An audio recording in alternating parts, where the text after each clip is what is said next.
वास्तु में रेमेडी थी ही कहां? कहां थी रेमेडीज? फेंग शुई की रेमेडीज थी। ये कैसे, 2 मिनट इस पे बता दूं मैंने रेमेडीज कैसे डेवलप करी, बता दूं आपको? हाँ, मैं जब प्रैक्टिस करता था तो उसी समय पे हिंदुस्तान में फेंग शुई का चलन हुआ। 93-94 में दिल्ली में वास्तु लोग नहीं जानते थे, साउथ में बहुत जानते थे, बट दिल्ली में नहीं जानते थे। नरसिम्हा राव साहब प्रधानमंत्री थे, हाँ, तो 94 में मैं उनके लिए आया यहाँ, उनके काम करने के लिए। मुझे गुरुजी ने भेजा, गुरुजी के दोस्त थे वो। उस समय पर दिल्ली में कोई चलन नहीं था वास्तु का। कोई क्या कहना, कोई साउथ से आके, जिनका व्यापार साउथ के साथ था और कम्युनिकेशन के साधन भी कोई इतने ज्यादा डेवलप नहीं। फिर अपने यहाँ के व्यापारियों का कामकाज चाइना के व्यापारियों के साथ होने लगा। तो जो मेरे से जुड़े व्यापारी थे उन्होंने कहा कि भाई हम तो बिना वास्तु के नहीं करेंगे, और वो कहता है हम बिना फेंग शुई के नहीं करेंगे। अब देखिए, तो अपने यहां तो आयुर्वेद में तो पारंपरिक लोग हैं। मैं ऐसे आयुर्वेद वालों को जानता हूं जिनकी 45th जनरेशन है आज, 45th। ये डॉक्टर मुकेश पानेरी भी जो हैं उनकी भी 8वीं-9वीं जनरेशन है, जो जनरेशन टू जनरेशन इसको देते हैं। बहुत सारी विद्याओं में मैं जानता हूं लोगों को जो जनरेशन से दे रहे हैं, ऐसे हैं। आप संगीत में हैं, आयुर्वेद में हैं, योग में भी कोई बहुत हैं। तो वहां पर फेंग शुई में भी 8-8, 10-10 जनरेशन से काम करने वाले लोग हैं। जब मैं चाइना मेरा जाना हुआ, ये 90s की ही बात है, ये काम के सिलसिले में अपने लोग ही लेकर गए मुझे। तो जो मैंने वहां की फैक्ट्रियों में किया, उसके बाद ये जो जनरेशन वाले फेंग शुई एक्सपर्ट्स थे, फेंग शुई बोलते हैं वहां, feng shui, it's not feng shui, it's feng shui. तो फेंग शुई एक्सपर्ट्स जो थे, उन्होंने जब मेरा काम देखा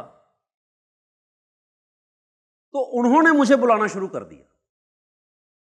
मतलब जो वहां के बुजुर्ग कंसल्टेंट्स, हांगकांग के मेयर का काम करने वाला, वहां के रिच लोगों के काम करने वाले, वहां के जो भी एलिट्स थे उनका काम करने वाली जो जनरेशन वाले लोग थे, उन्होंने मुझे कॉल करना शुरू किया।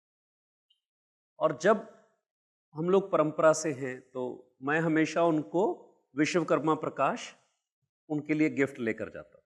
जो पुस्तक है विश्वकर्मा प्रकाश, मेरी आधार पुस्तक वही रही है। तो मैं वो कभी वो बॉम्बे से जो पब्लिश होती है, वो जो बनारस से पब्लिश होती है, मैं वो लेके जाता। वो मुझे वहां की किताबें, फेंग शुई के ऊपर की प्राचीन किताबें मुझे वो देते थे। तो मैंने उनको ट्रांसलेट करवाया और फिर मैंने उस पर भी काम किया कि जो उनकी रेमेडीज हैं उसका लॉजिक क्या है। अब चाइना में पिग है, वो बहुत पवित्र है, अपने यहां नहीं है। तो कल्चरल सिंबल्स हैं। तो मेरा तो रिसर्च की इसका सोर्स क्या है, ये जो विषय है।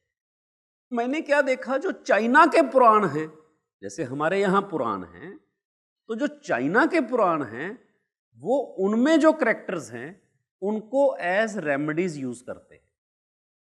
यहां तक तो ठीक हुआ। मैं अभी भी, मुझे ताइवान और चाइना जाना है, तो वो बोले घूमोगे कहां जाओगे, तो मैंने कहा जो नब्ज देखने वाला 90 साल का बुजुर्ग है, मैं उसके पास बैठना चाहूंगा।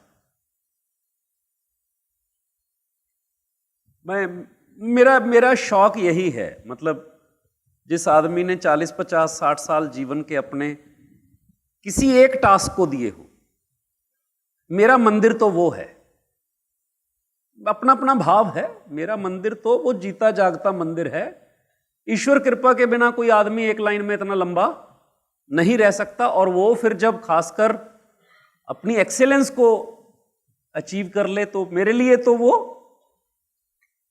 जैसे भगवान कहते हैं, वराह पुराण में भगवान कृष्ण कहते हैं कि गीता मेरा वास है, मैं गीता में वास करता हूं, मेरा निवास है गीता। तो मैं उन बुजुर्गों को मिला, तो एक बुजुर्ग ने मुझे बड़े काम की बात बताई।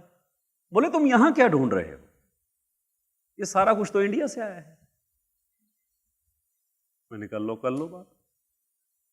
उन्होंने मुझे बताया कि जो तुम्हारे यहां कुबेर है उसकी डिस्क्रिप्शन पढ़ो। मैंने डिस्क्रिप्शन पढ़ी तो उसमें लिखा है मेंढक जैसी आंखें और 3 टांग। मैंने कहा लो कर लो बात। हमारे कुबेर जी वहां जाके मेंढक हो गए, और उसके बाद मैंने सारी रेमेडीज देखी तो पता चला कि वो मेड इन चाइना हो गया जो हमारे यहां का। हाँ, कुछ कल्चरल भी आया, मैं ऐसा नहीं कहता कि, और वो भी सभ्यता बहुत अच्छी सभ्यता है। और नॉलेज एक्सचेंज तो, ग्रंथों का काम ट्रांसलेशन चाइना में हुए, क्या चाइनीज ग्रंथों के ट्रांसलेशन यहां हुए? चाइनीज, जापानीज सारे नक्षत्र भारत से लिए गए।